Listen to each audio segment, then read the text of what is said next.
Unda o'ylab qarasam, 20 yildan beri xotinimga romantika qilmagan ekanman. Bugun bir xotinga romantika qilamiz. Xotin! Ha, qalaysiz? Keldingizmi? Mana bu gullar senga. Buguningizni men nima qilaman? Boshimni uramanmi?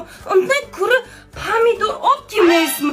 Pomidor yo'qligiga bitta bankani ochib o'tiribman. Bitta banka ketdi mana. Ajabsınlar. Xotin, senga mehrim tushib qopti. Mehrim tushganidan senga gul olib keldim. Kunda bir narsangizni tushirib yurasiz.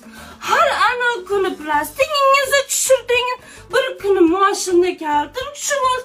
Hamma narsani tushirib pishiq bo'lmang. Ovqating tayyormi? Ha, hozirmi?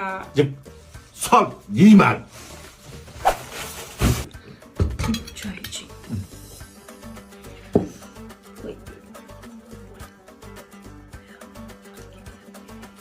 Xotin, Shu bo'ptimi? Pach bo'ptimi? Murchab kelaymi? Nima bo'pti? Ayting. tur, o'shim ko'zimga ko'rinmagan. Paypog'imni yuvib kelgan. Shuni yaxshi gap bilan bir romantik qilib aytsangiz bo'lmaymi?